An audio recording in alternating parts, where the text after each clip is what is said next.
পুরে বর্ষ করে দেওয়া। কোন ব্যক্তি যদি এই রমজান মুবারক মাসে সিয়াম সাধনা করতে পারেন, ত্যাগ তিতিক্ষা করতে পারেন, আল্লাহ রাব্বুল আলামিন যেভাবে রোজা চেয়েছেন সেভাবে রোজা মিশে রাখতে পারে। আগুন যেমন ময়লা আবর্জনাকে পুড়ে বর্ষ করে দেয়, কোন ব্যক্তি যদি সঠিকভাবে রোজা রাখতে পারে, আল্লাহ রাব্বুল আলামিন যেভাবে রোজা চেয়েছেন সেভাবে যদি রোজা রাখতে পারে, তাহলে আল্লাহ রাব্বুল আলামিন ওই বান্দার যাবতীয় গুনাহ খাতাগুলি উজাড়ে বর্ষ করে দেন। সুবহানাল্লাহ। আল্লাহ রাব্বুল আলামিন পবিত্র কোরআনের সূরা বাকারার 133 নম্বর আয়াতে আল্লাহ রাব্বুল আলামিন ঘোষণা করেন, ইয়া আইয়ুহাল্লাযীনা আমানু কুতিবা আলাইকুমুস সিয়ামু কামা কুতিবা আলাল্লাযীনা মিন ক্বাবলিকুম লাআল্লাকুম তাত্তাকুন। আল্লাহ রাব্বুল আলামিন বলেন, হে ঈমানদাররা, আমি আল্লাহ রাব্বুল আলামিন তোমাদের প্রতি আমি রোজাকে ফরজ করে দিয়েছি, যেভাবে তোমাদের পূর্ববর্তীদের উপর আমি রোজা ফরজ করে দিয়েছিলাম, যাতে করে তোমরা খোদার মুত্তাকি হতে পারো, তাকওয়াবান হতে পারো। সুবহানাল্লাহ, সুবহানাল্লাহ। তাকওয়াবান মুত্তাকি পরহেজগার হতে পারো। আমি আল্লাহ রাব্বুল আলামিন তোমাদের উপর রোজা ফরজ করে দিয়েছি। এখন তাকওয়া বলতে আমরা কি বুঝি? এই রমজানুল মুবারক মাসে তাকওয়া অর্জন করতে হবে আমাদের। সাহাবীরা জিজ্ঞাসা করলেন, ইয়া রাসূলুল্লাহ, ইয়া হাবিবাল্লাহ, তাকওয়া মানে কি? তাকওয়া কি? আল্লাহ রাসূল সাল্লাল্লাহু আলাইহি ওয়াসাল্লাম বলেন, আত-তাকওয়া হাহুনা, আত-তাকওয়া হাহুনা, আত-তাকওয়া হাহুনা। এইভাবে তিনবার আঙ্গুল ইশারা করে বুকের দিকে দেখিয়ে দিলেন। কে দেখিয়ে দিলেন? বিশ্বনবী হযরত মুহাম্মদ সাল্লাল্লাহু আলাইহি ওয়াসাল্লাম। তাদেরকে দেখালেন, সাহাবীদেরকে দেখালেন। তাকওয়া এইখানে, অর্থাৎ অন্তরের ভিতরে তাকওয়া। তাকওয়া যার বেশি, বলেন, তাকওয়া যার বেশি মর্যাদা তার বেশি। তাকওয়া যার কম মর্যাদা তার কম। নাকি এমপি, মন্ত্রী, মিনিস্টার, প্রাইম মিনিস্টার, শিক্ষক বলেই কি তাদের মর্যাদা বেশি হবে? কিন্তু তাকওয়া, বিশ্বনবী সাল্লাল্লাহু আলাইহি ওয়াসাল্লাম বলেন, তাকওয়া যার বেশি মর্যাদা তার বেশি।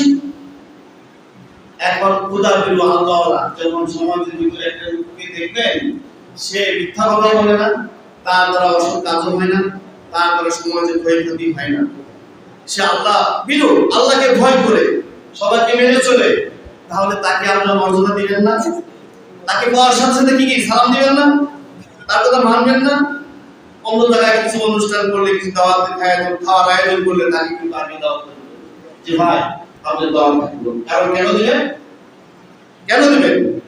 আল্লাহ রাব্বুল আলামিনকে ভয় করেন এবং তার ভিতরে এমন তাকওয়া সৃষ্টি হয়েছে, মানুষের কোনো ক্ষতি করে না, সে তার নিজের ক্ষতি হোক সে মেনে নিতে রাজি, কিন্তু মানুষের ক্ষতি করতে রাজি।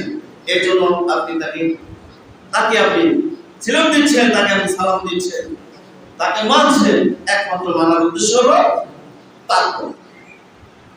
এর জন্য তাকওয়ার ব্যাখ্যা অনেক, আমি সংক্ষিপ্ত বলছি, কোটেশন করে বলবো, আপনারা বুঝে নেন। সম্মানিত ইমাম সাহেব আছেন, আমি ভূমিকা সাথে আলোচনা শুরু করে দিয়েছি। ইমাম সাহেব আমাদেরকে বিস্তারিত আলোচনা করে জানাবেন ইনশাআল্লাহ। এখন এই রমজানুল মুবারক মাসে আল্লাহ রাব্বুল আলামিন এই রমজান যে আমাদের জন্য ফরজ করে দিয়েছে, মুসলিম আকেল বালেগ, সকলে মনোযোগী বসি, মুসলিম আকেল বালেগ সুস্থ নারী পুরুষ সকলের জন্য আল্লাহ রাব্বুল আলামিন এই রোজাকে বাধ্যতামূলক করে দিয়েছেন, ফরজ করে দিয়েছেন সকলকে রোজা। আমি কি বলছি? মুসলিম আকেল বালেগ সুস্থ নারী পুরুষ সকলের জন্য আল্লাহ রাব্বুল আলামিন রোজাকে বাধ্যতামূলক করে দিয়েছেন, রোজা রাখতেই হবে। আল্লাহ রাব্বুল আলামিন যেন আমাদের তৌফিক দান করুন, সকলে মিলে আমিন। আল্লাহ রাসূল সাল্লাল্লাহু আলাইহি ওয়াসাল্লাম বললেন, এই রমজান মাসের প্রথম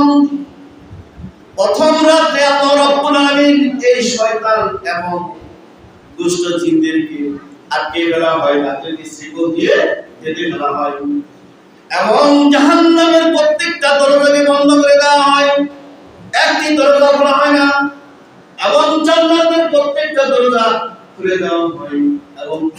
কেউ বন্ধ করা হয় না। সুবহানাল্লাহ। এই হাদিসটি যখন বলা হয় তখন অনেকে বলে, হুজুর আপনি আলোচনা করছেন, বলতেছেন যে রমজান মাসে শয়তানকে বন্ধ করে দেওয়া হয়, শিকল দিয়ে আটকে দেওয়া হয়, বেঁধে ফেলা হয়, কিন্তু রমজান মাস আসলে তো মানুষ পাপ কাজ করে, অন্যায় করে, জুলুম করে, অত্যাচার করে, আছে কিনা? আছে না? কষ্ট আসতে পারে না?